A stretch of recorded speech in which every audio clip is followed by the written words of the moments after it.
శ్రీమాత్రే నమః. దత్తాత్రేయసమారంభాం నృసింహాదికమధ్యమాం అస్మదాచార్యపర్యంతాం వందే గురుపరంపరాం. జ్ఞానవిజ్ఞానభాస్వంతం సచ్చిదానందలాలితం శ్రీ దత్తవిజయానందతీర్థగురుం సదా.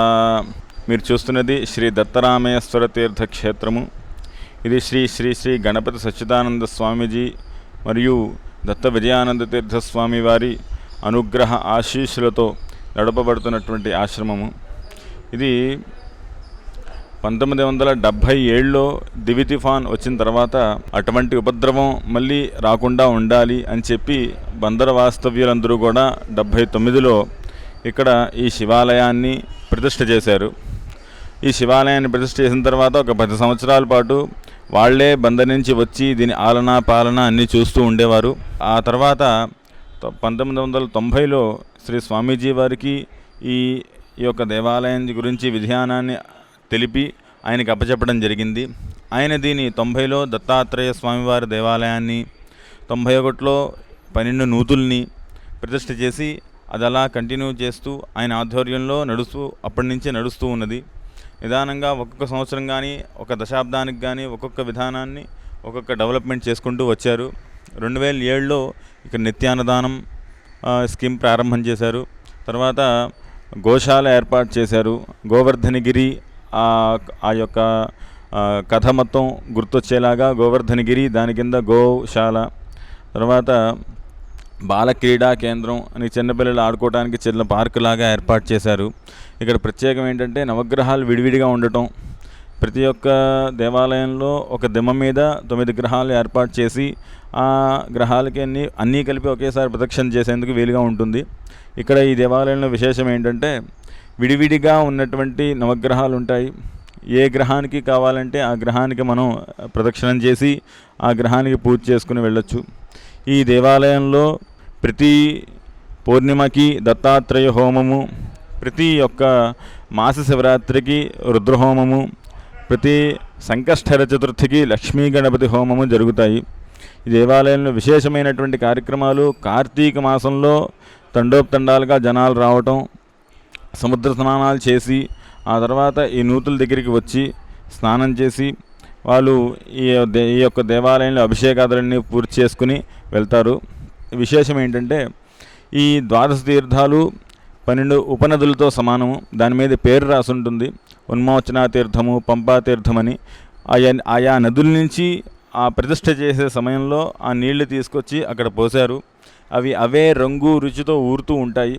దాంట్లో స్నానం చేసినంత మాత్రం చేతన నీళ్ళు చల్లుకున్నా, స్నానం చేసినా, మన తీర్థం తీసుకున్నా మన శారీరక రుగ్మతలన్నీ కూడా పోయి, మానసిక బాధ అంతా కూడా పోయి శరీరం సంపూర్ణ అయినటువంటి ఆరోగ్యంగా ఉంటుంది అని చెప్పి శ్రీ గణపతి సచ్చిదానంద స్వామీజీ వారు అనేక ప్రవచనాల్లో చెప్పారు.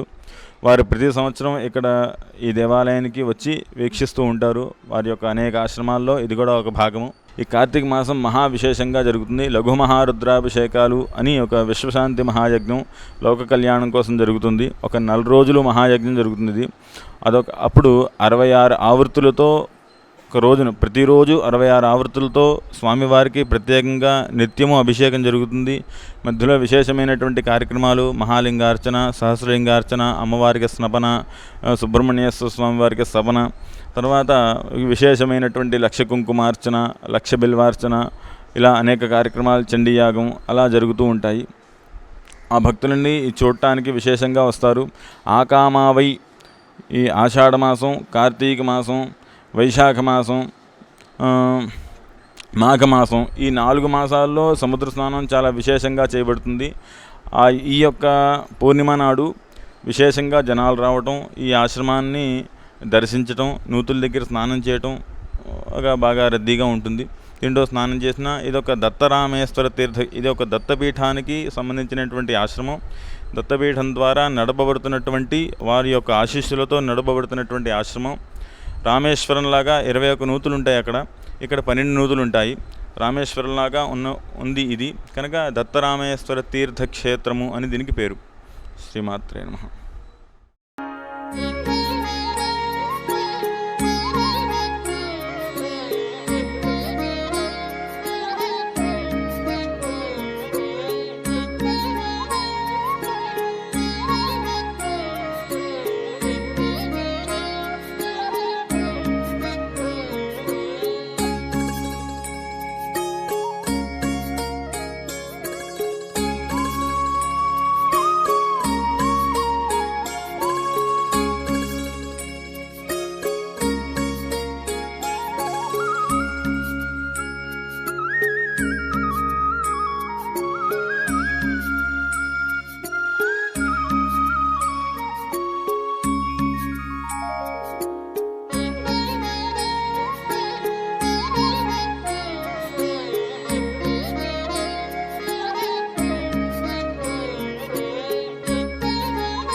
Shikharam Devotional Channel. Please like, share and subscribe.